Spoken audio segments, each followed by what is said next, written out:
Bismillahirrahmanirrahim. Alhamdulillahirabbil alamin.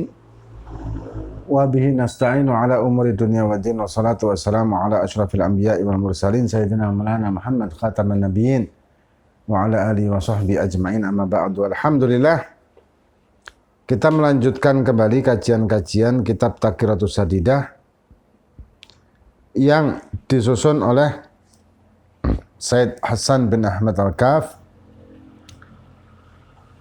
Dan kita masih di pembahasan tentang masalah syarat-syarat wajibnya ibadah atau syarat wajibnya sholat ya. Dan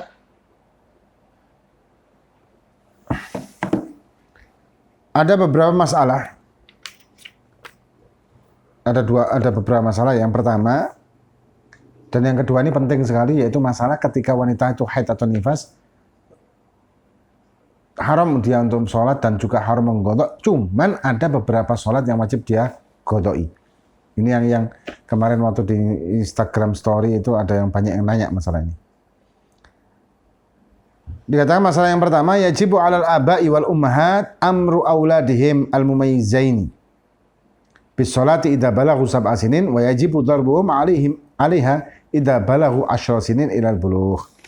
Wajib atas orang tua, aba wal ummahat, orang tua atau wali kalau tidak ada orang tua, entah kakeknya atau mungkin atau pamannya kalau misalnya orang tua yang tidak ada, untuk memerintahkan anak-anak mereka yang telah memayyiz tamyiz melaksanakan sholat kalau umurnya sudah 7 tahun. Dan wajib untuk negesi kalau bahasa sekarang, dorbuhum ini kalau masuk kata-kata zaman dahulu yaitu dipukul dengan pukulan yang tidak melukai. Kalau bahasa sekarang mungkin ditegesi. Karena nanti kalau masuk ke pukul ini bisa-bisa masalah.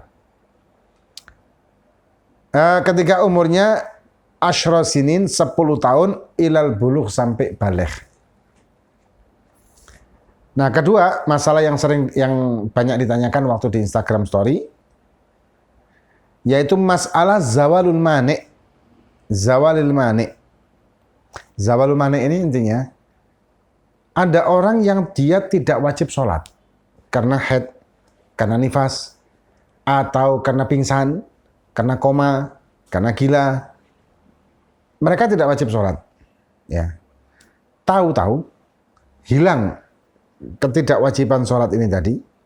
Haid suci, nifas suci, pingsan siuman dari pingsannya, koma sadar dari komanya, gila sembuh dari gilanya. Nah, ini apakah mereka ini wajib sholat, wajib qadha apa tidak di waktu tertentu? Dilihat.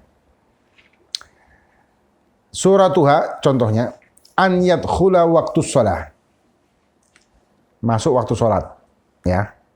Wa syakhsu mimman la tajibu alaihi sholat, dan dia tidak adalah orang-orang yang termasuk tadi itu. Entah haid, nifas, atau gila, atau koma. Liwujudi mani' min mawani'i haidin au jununin au ghairihim summa yazulu hadzal mani'. Jadi ketika ada orang yang haid, nifas, atau tadi itu contohnya, anggap setelah adzan zuhur mereka tetap dalam keadaan seperti itu. Mereka tetap haid atau nifas setelah adzan zuhur. Dan tahu-tahu di waktu zuhur tersebut haidnya suci, nifasnya suci, gilanya sembuh, atau siuman dari pingsannya. Maka bagaimana hukum sholat zuhurnya?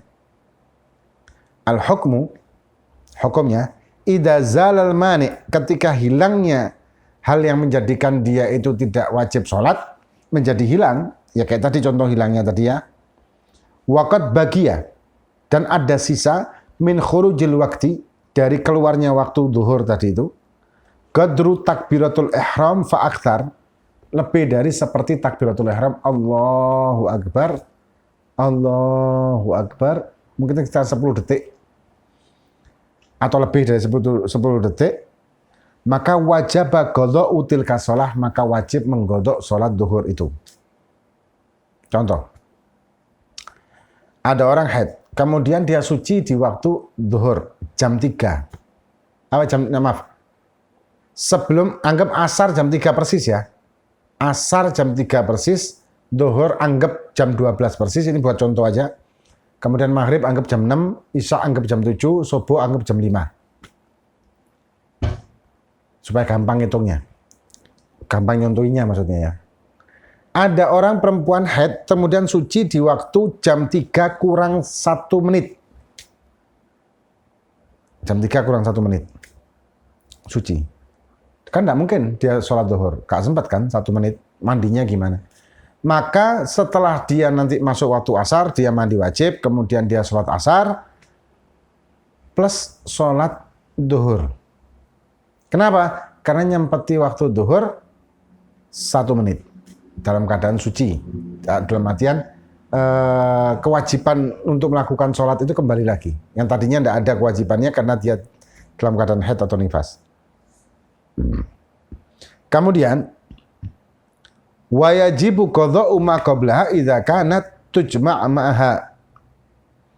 Dan wajib menggodok sholat yang sebelumnya kalau memungkinkan untuk dijamak. Walha suratani. Ini ada 2 contoh. An yazulal mani' waqta sholatil asri. Ya. Wa yajibu alaihi ada'uha wa qadha'udz zuhri. Jadi ada orang yang dia itu setelah azan asar suci dari haid dan nifasnya, maka dia wajib untuk sholat asar plus sholat duhur. Kenapa? Karena sholat duhur bisa dijamak takhir dengan asar. Kemudian contoh yang kedua, an yazulal mani waqta sholatil isya fayajibu alaihi ada'uha wa qadha'ul maghrib. Di waktu isya, ya di waktu isya si orang tersebut suci dari haid atau nifas, maka dia wajib sholat isya plus sholat maghrib. Kenapa? Karena maghrib bisa ditakhir dengan isya. Tapi kalau misalkan di waktu sebelum asar, kayak tadi contohnya, maka dia duhur dan asar. Tapi kalau di sebelum maghrib, maka dia bisa melaksanakannya sholat duhur dan asar. Kenapa? Karena asar dia nyempetin satu menit, dan duhur bisa dijamak takhir dengan asar. Kalau sebelum isya kurang 1 menit, maka dia hanya wajib untuk sholat qadha maghribnya tok. Kalau sebelum subuh kurang 1 menit, maka dia wajib untuk sholat qadha maghrib dan isya adaan. Isya qadhaan berarti ya, kalau sebelum subuh 1 menit. Tapi kalau sebelum naik matahari kurang 1 menit, maka dia hanya wajib untuk melaksanakan sholat subuh aja. Kenapa? Karena isya tidak bisa dijamak takhir dengan subuh. Itu masalah zawalul mani atau hilangnya hal yang bisa menjadikan ketidakwajiban dia untuk sholat. Dan yang selanjutnya adalah masalah turu'il mani. Masalah turu'il mani adalah masalah ketika orang tersebut tertimpa sesuatu yang menjadikannya tidak wajib sholat. Menjadikannya tidak wajib sholat.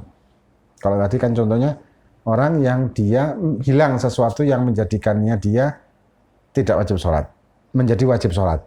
Kalau sekarang, orang yang tahu-tahu tidak wajib sholat, karena tahu-tahu haid, nifas, gila, koma, dan sebagainya tadi. Dikatakan masalah turu'il mani suratuha an yadkhulal waqt wa sakhsu mimman tajibu alaihi shalah summa tara alaihi mani'un yamna'u wujub shalah haidun aw jununun aw ghairuhuma. Ini yang tadi kita bahas. Al-hukmu nandur. Hukumnya kita lihat. Idza tara'a hadzal mani wa qad madha min dukhulil waqti qadru salatil fard faqat idza amkana taqdimut taharah qabla dukhulil waqti ka wudu'is salimil ghusl wal ghusl fa alaihi al-qadha. Wa ma idza lam yamdi qadrul fard fala qadha alaih. Secara gampangnya begini. Kalau ada orang yang dia itu haid atau nifas setelah masuk waktu duhur. Anggap jam 12 tadi kan. Duhur anggap duhur 12 lebih 10. Jadi 10 menit setelah adzan duhur, orang perempuan ini haid. Setelah sekian lama suci. Apakah duhurnya, dia duhur belum sholat. apakah zuhur ini dia wajib untuk qadha apa tidak? Dilihat. Kalau waktunya 10 menit itu cukup untuk dia bersuci, wudu maksudnya, untuk wudu dan sholat zuhur 4 rakaat, cukup enggak 10 menit? Oh cukup, maka dia wajib qadha zuhur tersebut.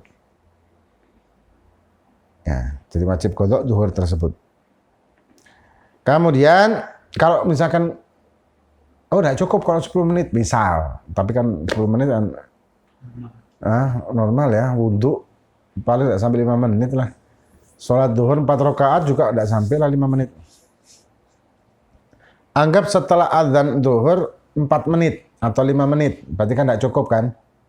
Untuk wudu dan sholat 4 rakaat, maka dia tidak wajib untuk mengqadha'i zuhur tersebut. Kemudian wa idza tara al-mani wa qad mudiya min dukhul waqti qadru sholati wa taharati idza lam yumkin taqdimut taharah kata yamumin wa wudu'in da'imil hadathi salasil bal wal madhi wal musta'hadah falahil qadha kadzalika wa ma idza lam yamdi qadru taharah wal fard fala qadha alaih. Ini sama dengan tadi yang kita bahas, tapi masalahnya kalau orang tersebut adalah orang yang keputihan atau orang yang dalam arti masih ada proses kan.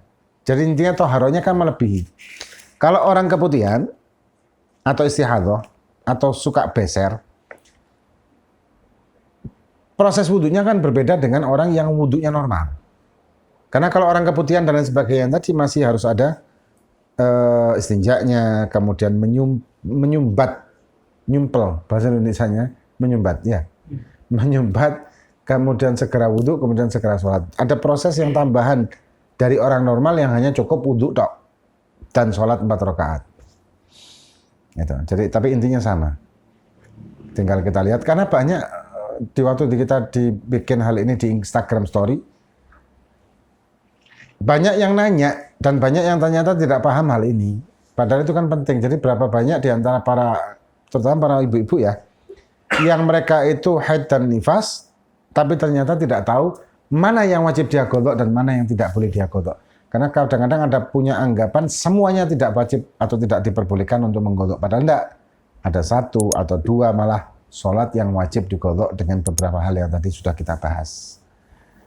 Wallahu a'lam bishawab. Fatihah min Allah fakana fi dzalika. Alhamdulillah.